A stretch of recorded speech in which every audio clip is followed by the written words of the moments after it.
Thanks for joining me in my shop here this morning. Hey, it's Sunday morning on an all-day rainy day again.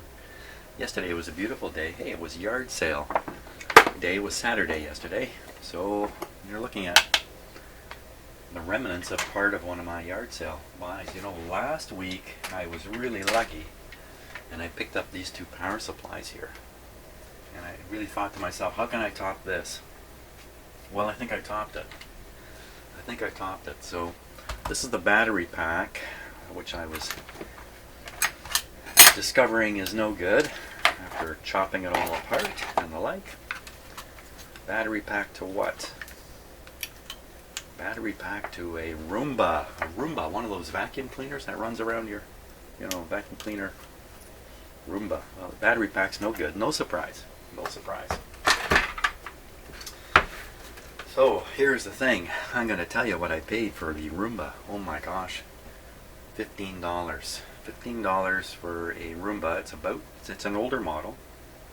And battery's dead as, well, I really killed it in here. But that's not bad. Turns out I can get a new battery. It's already ordered. It's on its way here for 35 bucks. But wait.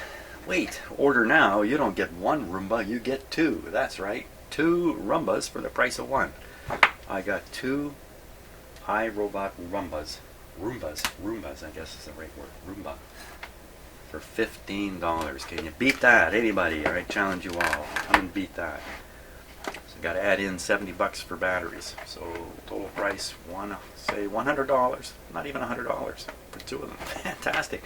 The funny thing is, just a week and a half ago, my wife and I were looking at those things and lamenting about how expensive they are, because they're like, the cheap ones I think are around 400 bucks, and you can spend like $1,000 on them too. So there we are. That's a pretty exciting thing. So next Thursday our house will get vacuumed when the battery arrives. Yes, I've ordered only one battery, 2 Roombas, 1 battery. I'm going to find out for sure that they both work. They certainly appear to work. There's no reason why they shouldn't work. So hey, there you go.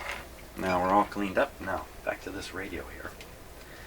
So the next thing on the hit parade is doing the alignment on the shortwave bands. So I'm gonna need the signal generator for sure. And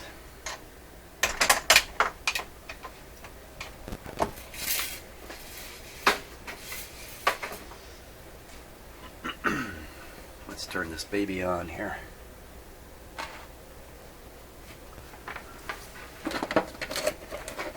Oh, another thing I got is a right down here on the floor.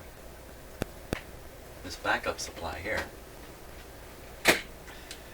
Usually when you find those at a yard sale, they're out there because the battery is dead inside them. And that doesn't stop me, because you can augment the battery that's inside with an external battery. And quite often they're 12-volt batteries. Hey, that's a car battery. So you hook up a car battery to one of those inverters and you've got a backup power supply that's going to run for hours and hours. Great. Well, I managed to test that backup, and let's see, I was able to supply 20 watts for 2 hours. I don't think that's too bad. You won't want these things to run for 5 minutes, 10 minutes to give you time to shut down your computer. That's really the objective of the backup supply. Or maybe help you survive a 30-second or a couple-minute interruption in your power. Haven't decided what I'm going to do with it yet. Either I'm going to back up the computer I'm using right now to make this video here in the shop, or I may back up the computer in my office. I don't know. But that's another good buy. I didn't pay much for that, and I got the guy to throw in a car battery with it, so I have another car battery too. Wow, it was a great day yesterday. Got more stuff, but I won't go into it.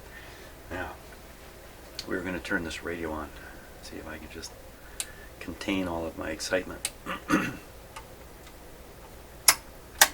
so we're on the AM band right now. Signal generator's connected. I'm going to disconnect it. We're on the external antenna. Let's power this guy on. Okay, all is normal. There we go. Now, I haven't explained these two meters back here for quite a while, but this one shows me the line voltage coming in the shop, and this one shows me the voltage right here, right at the end of the plug here. But since I have had this meter operating, I've acquired this guy here, which shows things digitally. You can read the voltage there. You can also read the power. 61 watts is what this radio is drawing right now. And that's about right. And we can hear it. Should we be...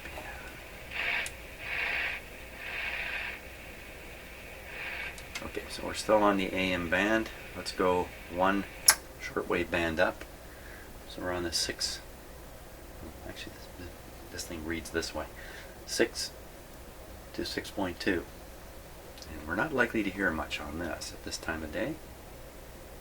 Oop. Turn it up first.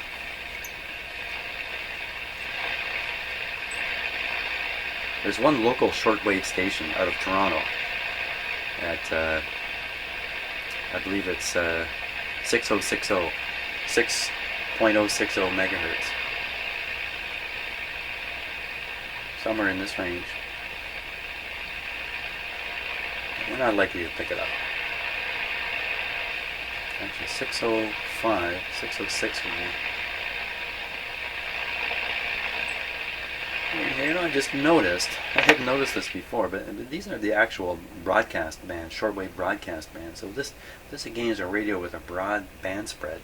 Makes it really ideal for listening to these broadcast bands on the shortwave, but you can't tune around in between. But well, that wouldn't really matter. So nothing on that band. Next band up. We might get something here.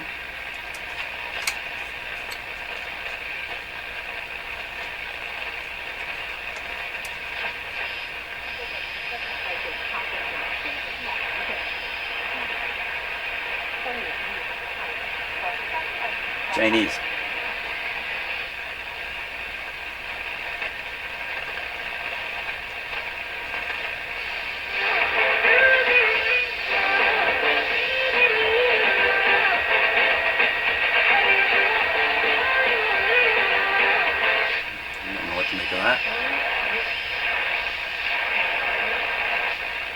Getting a couple of stations there.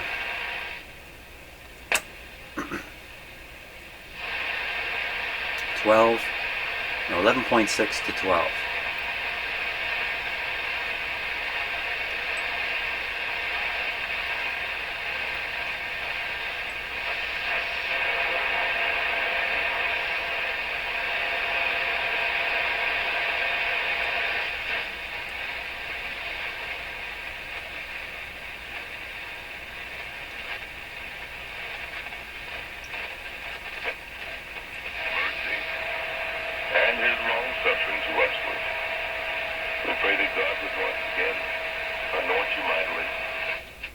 Okay, now we're at the top band, starting at 15, going to 15.5. Oop.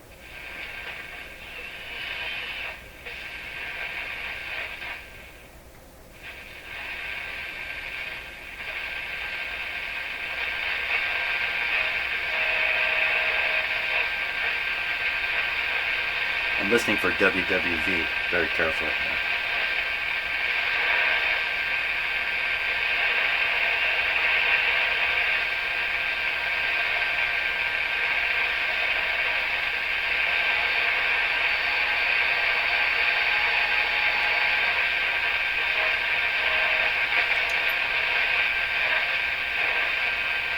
No.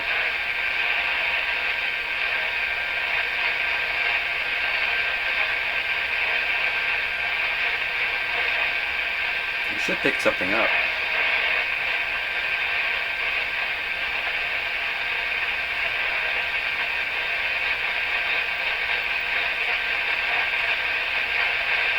Nothing.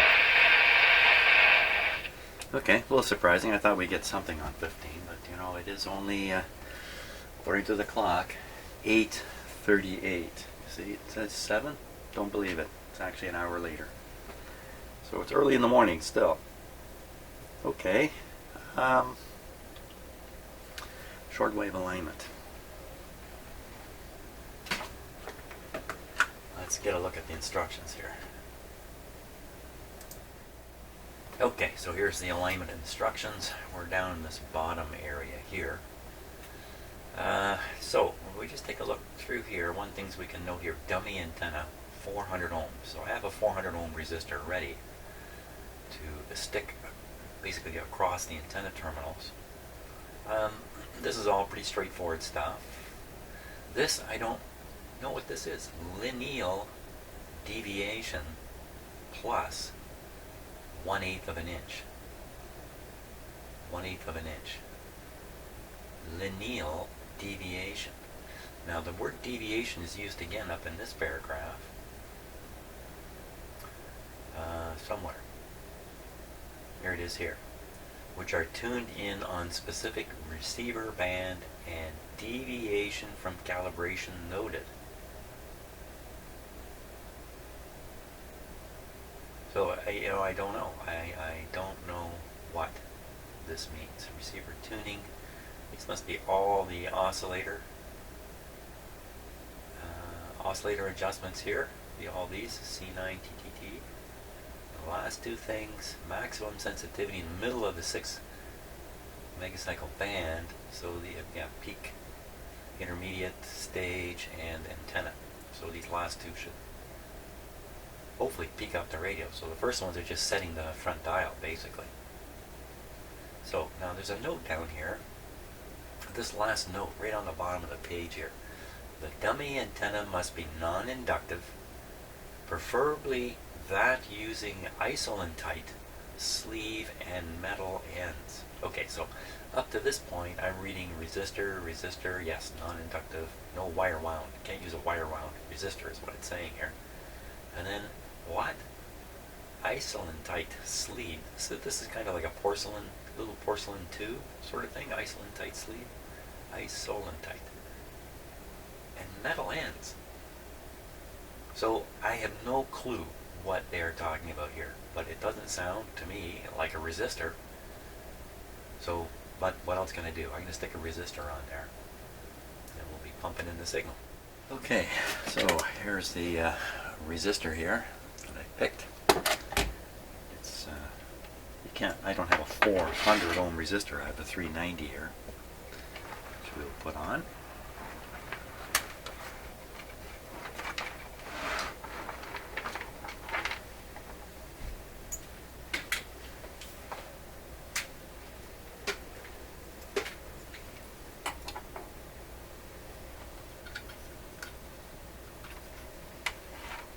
That's the external antenna.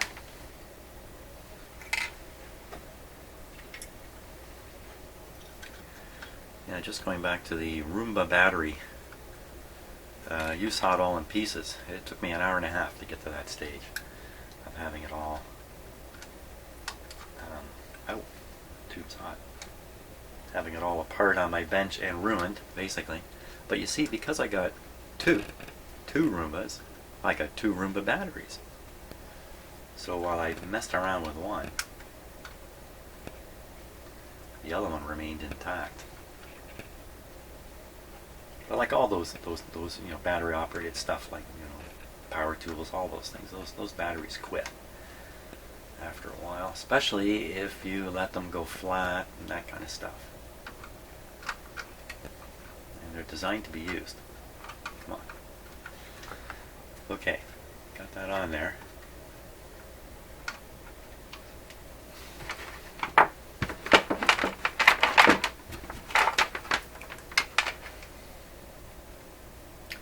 Signal generator. Actually, I'm going to put this right on this bracket here, I think. And the actual signal. There we are. I didn't locate which 15.22. Let's get the guy. Let's get some sound coming out here. 15.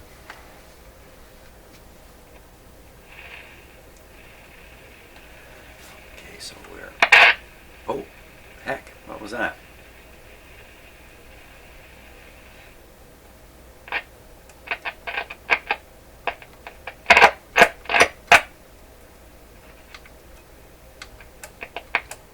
don't think I ever really did try to clean the switch in here, because it really hasn't given me any trouble. Okay.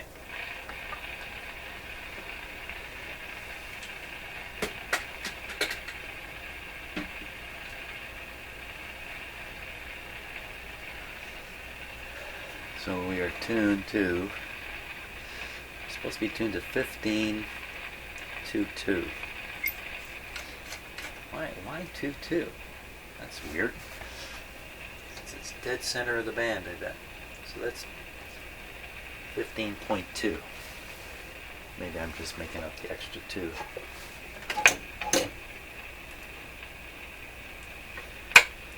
Okay, we have a moderately weak signal.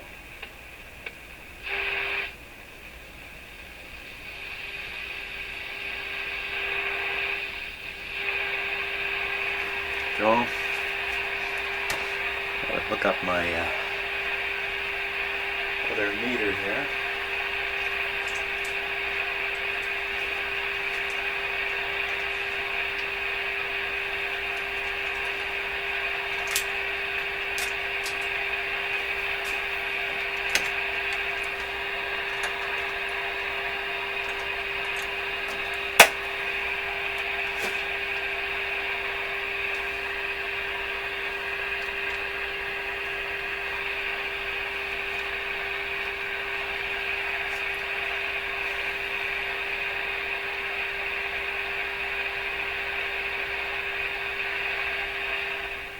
Okay, meter's working. A lot of hiss, eh? More than should be there, I think.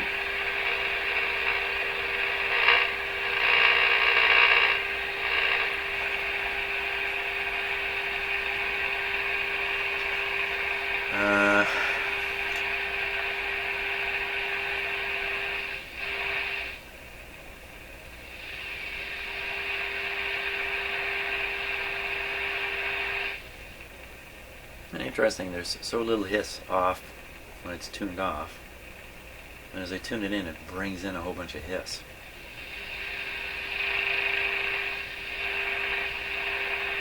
I'm not really sure what that means. Okay, now what are we supposed to do? We're supposed to adjust C9. C9.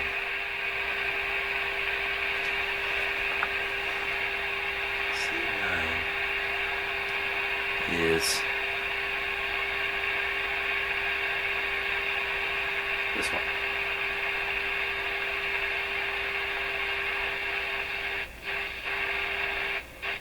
That one. So we adjust that so that we get 15.2. Well, you know what? This is really pretty accurate, isn't it? Really. How much more accurate could we get? How much of a difference? Let's watch the pointer here. Okay, a little bit. Put this right on 15.2. Bearing in mind the pointer's hanging a bit.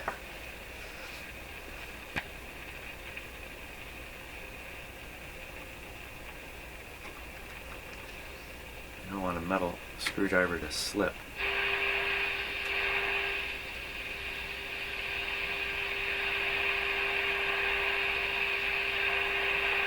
Okay, that's that band. Next band is,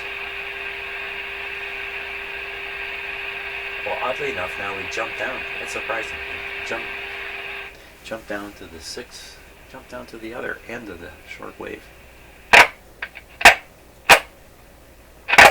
That's AM 6.1. And 6.1. Not exactly the same place.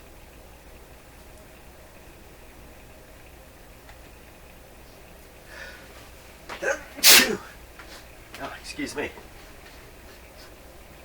Okay. Now we'll take this down to 6.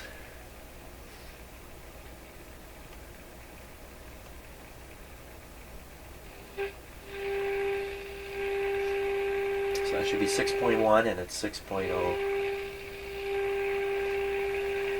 And what are we adjusting this time? This time we are adjusting T6.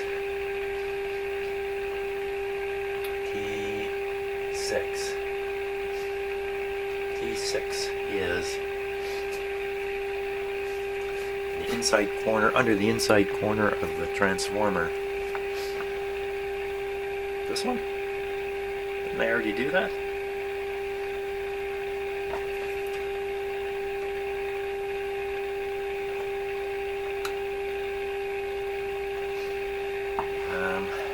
That's kind of weird. I think it was this is the one I turned before. Okay, let me look again. T6. Wow, this is... Okay. Jimmy's confused here. 6, 7, 8.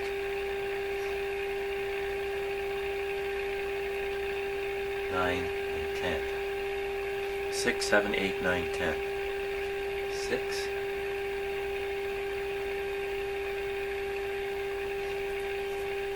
Okay, we gotta think about this now. Flip this around.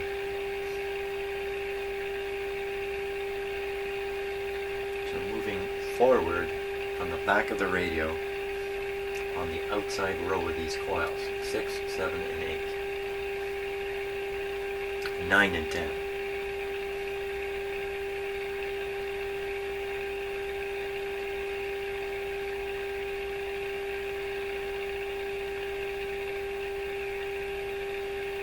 No, 6, 7, 8, 9, and 10.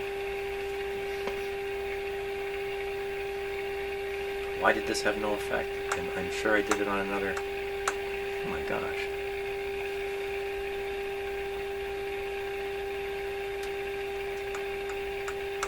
Moves like crazy. Okay, something totally going wrong here. Something is totally going wrong. Okay, so we look down here. 6.1. 400 ohms. T6. T6 and T6. There they are. 6, 7, 8, 9, and 10. 6 towards the back. Hang on a minute. 600 kilocycles. It says right on them. It says right on them. T7. 6 megacycles. What's going on here? T6. 6 megacycles. You get 6, 7, 8, 9, and no 10. 6, 7, 8, 9, no 10. But up here, there's a 6, 7, 8, 9, and a 10. This manual's wrong. My gosh, it's wrong. This is actually T7, which would be the next one. Okay, you know what? It's better I just pay attention to these, because this is correct. Broadcast band, next one up. T7. Okay, I got it. See? Got it. Why did I say C? See? You just stick with it. Just stick with it. Keep thinking. There's a little bit of confusion going on. Should be able to get rid of it. So this will be the one now. Metal's not making any difference. There we go. Yep, that's the one. So now we want this to be 6.1. Okay. And it's the signal generator here. I've got it.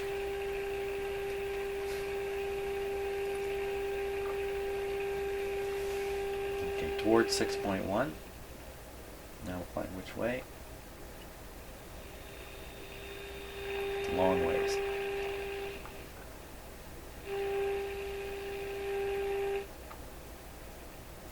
Long ways. Wow, it's a long ways, all right. Uh-oh.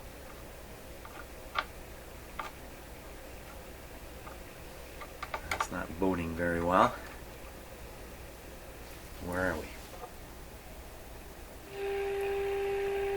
Okay, so we're 6070. Actually, 6070 I think is the frequency for that local shortwave station out of Toronto. If you're in the right place in the world, the right conditions, you can pick this little weak. And then what it is, just rebroadcasting an AM radio station from Toronto. I think it's still on the air. So this is right on 6.1, no doubt. Well, we're not going to get there. Unless I sync this.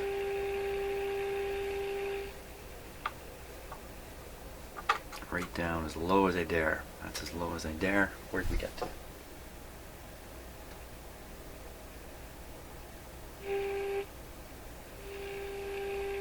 Did that just go the wrong way?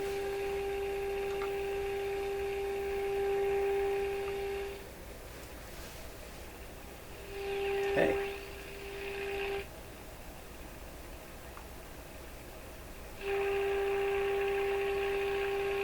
What's up with this? Okay, wait a minute.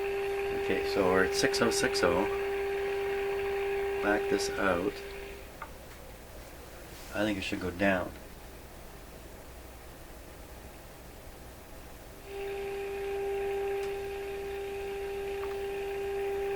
Well, I don't know how I got into this fix, but it's still in the same place, 6060. What's going on here?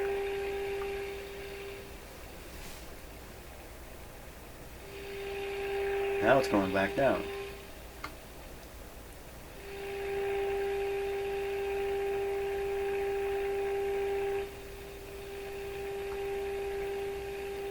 You know what? I think that's as high. I think if I turn this any further, it starts going back the other way, which doesn't make sense to me.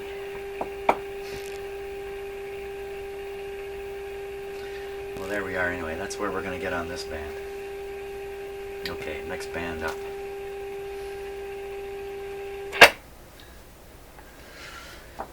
Next band up. And the magic number on this band is 9.6. So we'll put this on to 9.6.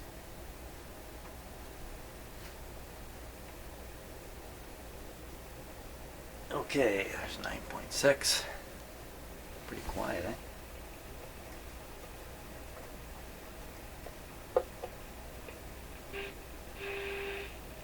Almost dead on.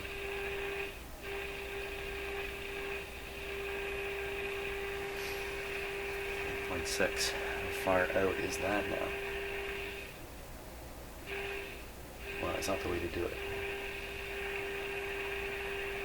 Set this to 9.6. Can't be very far. So you can see it's like a quarter inch. Maybe that deviation thing on the instructions is telling you how accurate you're supposed to try to get this to be. So we want to get up to there. Okay, so just tune it in weakly there.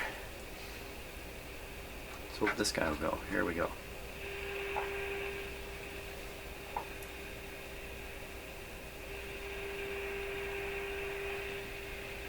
Okay, 9.6. And I watch the meter up here.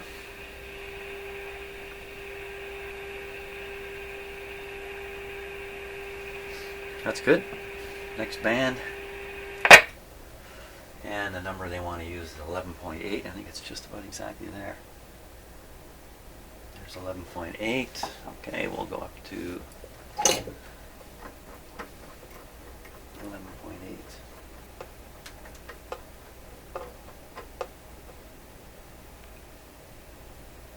Where'd you go? There it is. Much weaker on this band. Assuming my signal generator output is the same. Pretty accurate, eh? Eh? Eh? He says speaking English. Speaking Canadian English. Surely to goodness I can't fix that. Let's put this now to where it should be.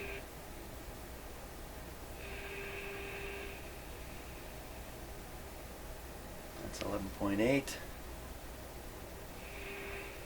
Barely off. But since I'm in the mood for adjusting things,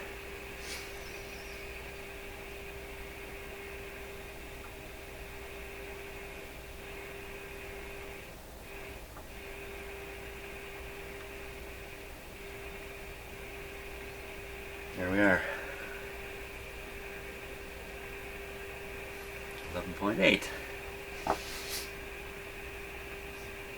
Now,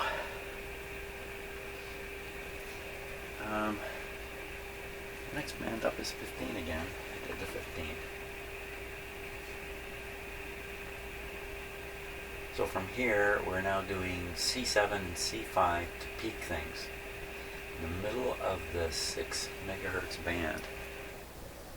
Okay, middle of the 6 megahertz band.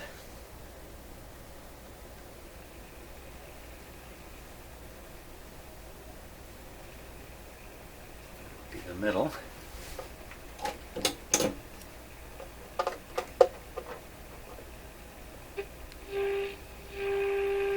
Okay, so what we'll do is we'll tune this in for our maximum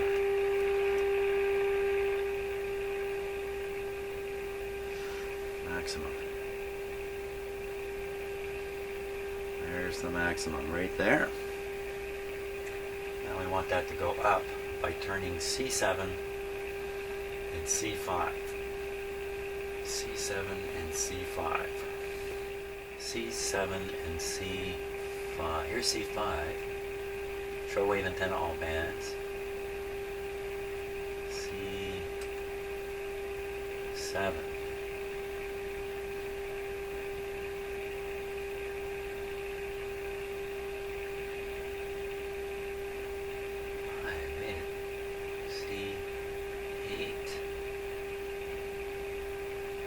Says weekly.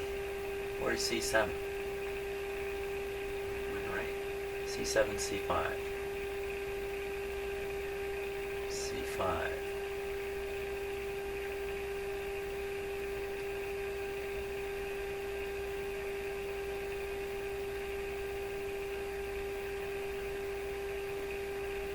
Oscillator, oscillator, oscillator, oscillator. There is no C7. There's no C7. Is there a special note? Ignore C7 on my model? Do not use adjustment on C7. Do not adjust C7 on the 11. Is that a DA or is that an RA? Looks like a D to me.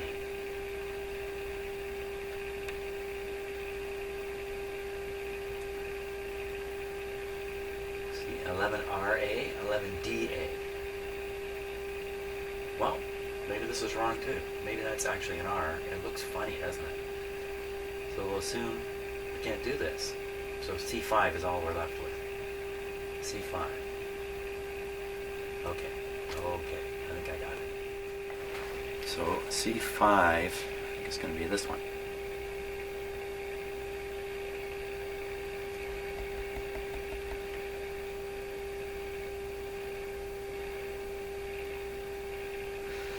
I think so. Okay, I will watch the meter, double check the tuning, make sure nothing gets drifted at all. Head drifted a touch. It's right on the peak.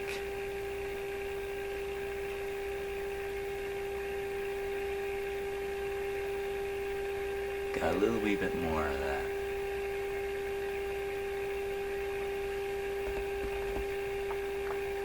Not much.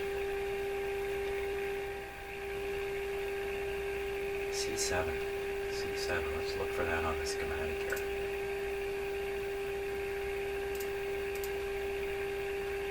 C7. There it is right. Oh. C7's a fixed value here.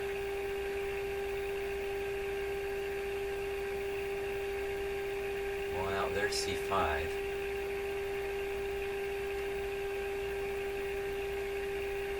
Huh. C7 200. Wow, so maybe that's a really critical capacitor. Looks like 200.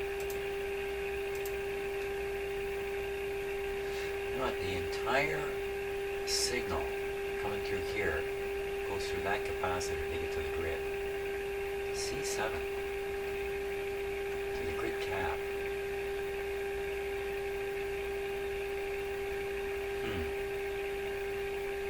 I wonder if I should change that out at this point.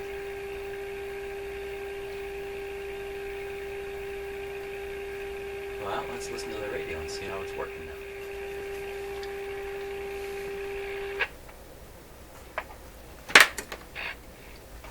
Even with the 400 ohm resistor here, it's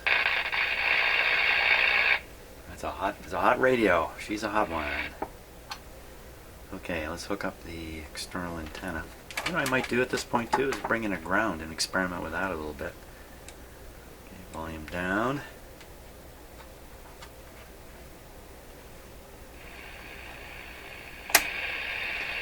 AM band. Kind of run through this fairly quickly.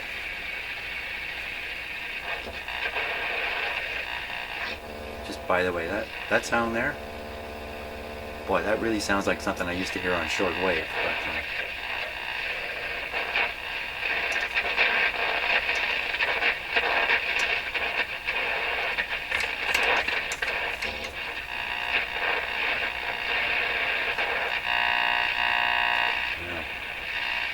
That noise,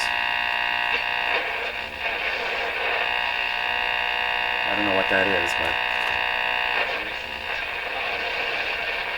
so for example, I've always told people like the number one thing is the money's in the list, and they're like, there's that noise again. Look at that. What?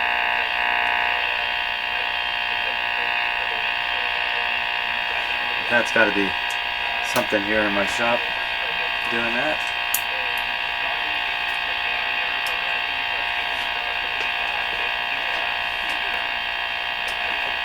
Well, I don't know. Who knows what it is, so. Okay, so now we're on the 6 megahertz band. Again, wrong time of day for this band.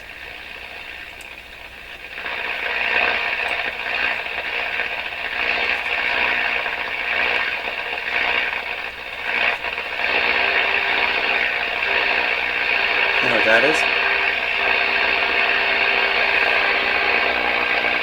Signal generator.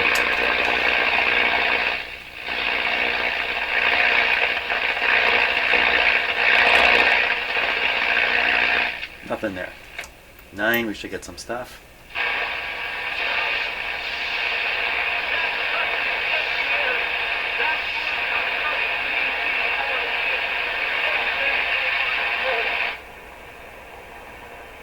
Turn the tone down, you just knock them right out practically.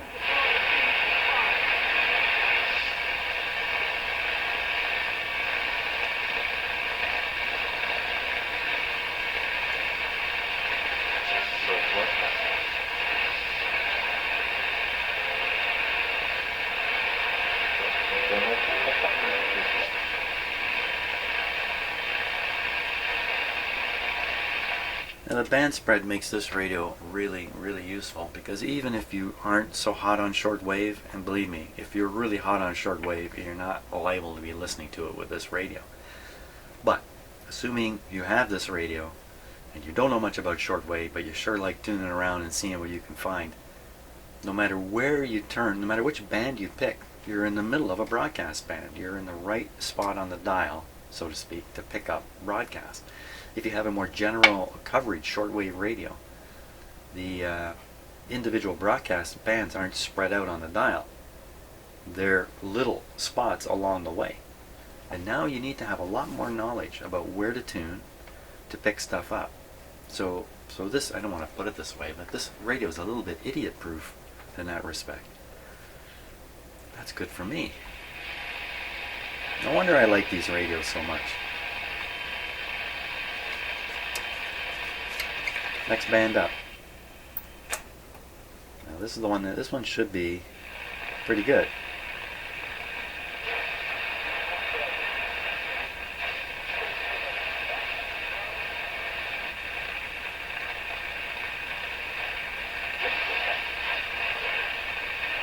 The other thing about band spread too is you can tune fairly quickly, and since the signal can be picked up, over the width of my finger, you're not likely to flip right past it. You have another kind of shortwave radio with a full shortwave band on it, from 6 up to 15. The stations occupy little tiny spots on the dial. It's easy to right by them, especially if they're fading and happen to fade down as you whip by. That's how you miss them.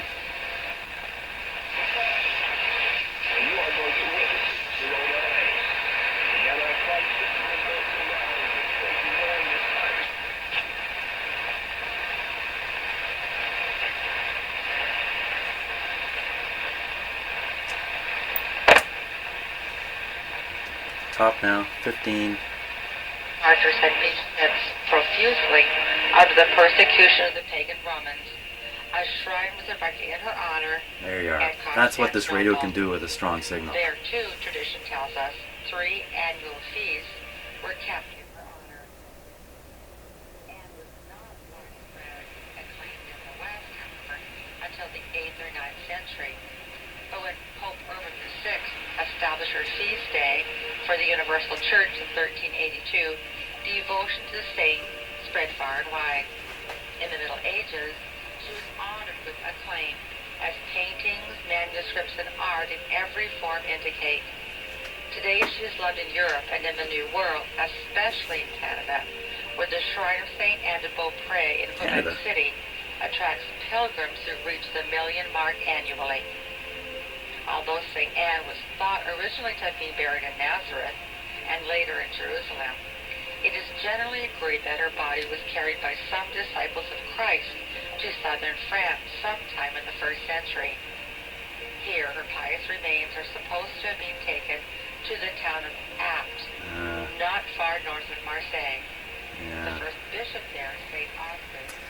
There was a period there in European religious history where churches were having, want to get more people to come to them and need to do something kind of exciting. So just about every church acquired some kind of religious artifact, the most famous one being the Shroud of Turin.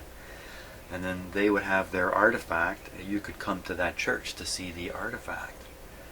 So when they start telling this story there about some woman's body being moved 100 years after she died or something like that, it sounds a little like,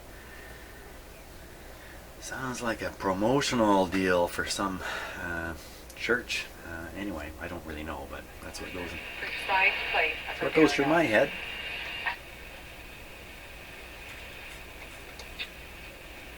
Okay, so the situation here is the radio is working really well now. The next few things to start poking around with. I still haven't decided what to do with the hot capacitor, and we have the magic eye to try to get more magic out of. You see, there's very little magic in that eye there. I mean, it's not. I think it's on, but look, you can't see it at all.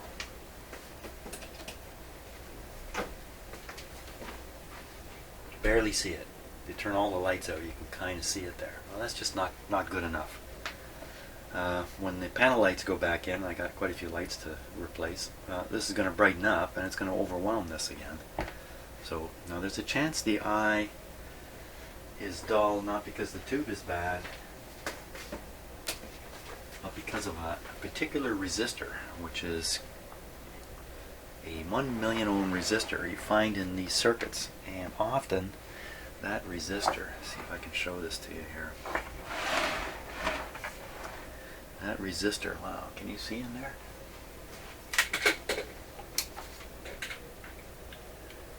That resistor is often buried right inside this. This is the back of that tube, the tube socket for the Magic Eye tube, right in there. Sometimes not though, sometimes it's actually back in the radio. So that resistor, when it goes bad, which it often does because it's being cooked in the back of that socket, the tube gets dull, I'm pretty sure. I think that's been my experience along the way. So Magic Eye, and then we have the band indicator here, which I haven't given an awful lot of thought to, but let's do that. Let's give it a bit of thought now. Take a little bit of a closer look here.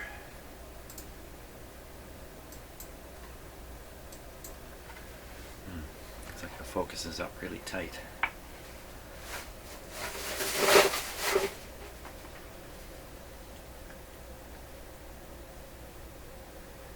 So it's supposed to go, here we are, on this wooden wheel, spool,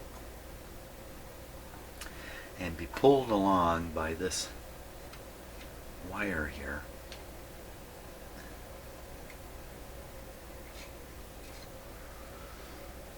So it looks to me like a loop of paper would be on this, and then shoved inside the loop would be a light bulb. You can kind of see it down there. There's the light. It's only one light.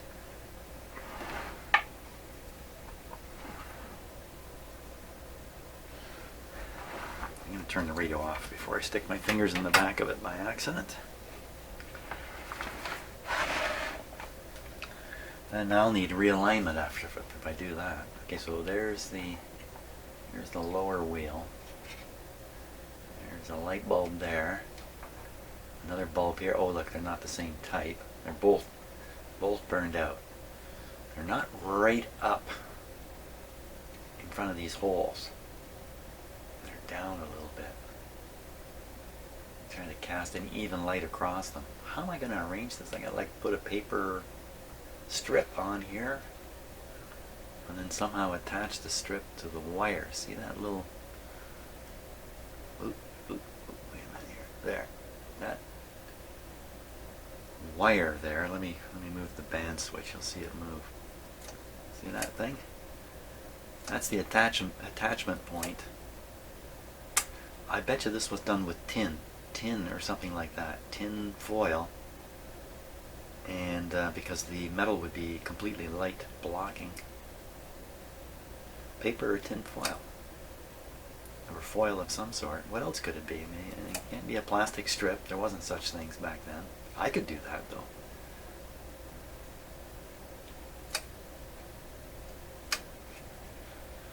Ah, wow, okay, this would be a major fiddle out trying to make this go. You'd have to, anything you put on here would have to have some kind of tension in it to make it. Well, it wouldn't need much tension, would it really? Because once it's attached to this piece here, it's going to go. Wow, and that attachment, I don't know. That's a toughie. That is a toughie. Now, what if I just skip it? Forget about it. You have these holes on the panel, probably leaking light from the other lights. I mean, I wouldn't put in the 2 lights that are burned out. I'd leave them out. And you know, the benefit of that is it's just a little less load. A little less load on the transformer. If you leave out a few light bulbs. I think, you know what, considering, and the last problem. Let's leave that one alone. I beat that one enough. These push buttons. Okay. Now, in some radios, these push buttons control a slug inside a coil, and that's how they affect the tuning. This one is more like an automobile push button tuner, in that it actually rotates. Oh wow, rotates the dial. Wow.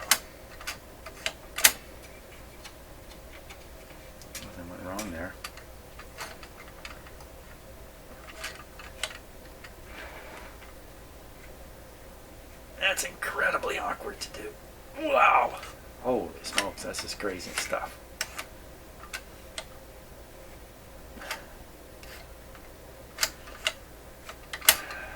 You know what? I think I'm going to leave the buttons alone. Another reason is because it says in the instructions that the way you adjust these is you lift up the button, tune the radio where you want it, and when you snap the button back down, it's now locked at that new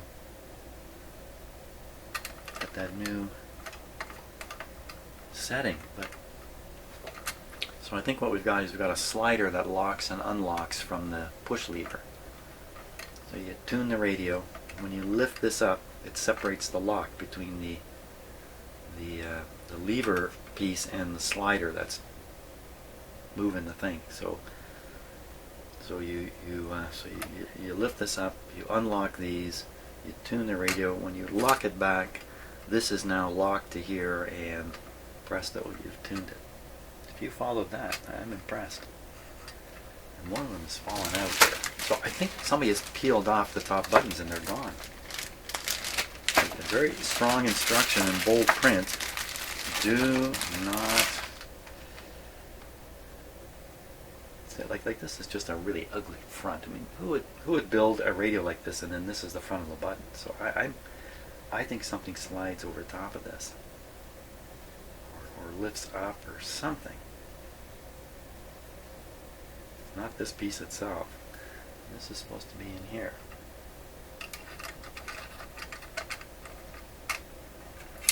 So I think I can probably figure this out, but not right now. Okay, so I think I've decided on the buttons. Not worth the effort. No benefit coming from that. Another interesting thing to do is to put back the original bad tubes. Are they really bad? I don't know. They tested sort of good. Here they are. Now I know everything else has been ironed out. If I put these guys in, we can hear the effect of these tubes. That would be my thinking on that. And another whole raft of experimenting with the SDR, poking around, just seeing what I can see, trying to prove that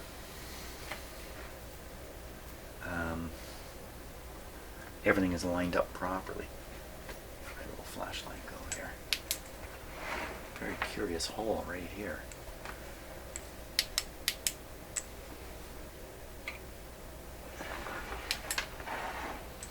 A long tube or form here. They have quite a few coils wound on.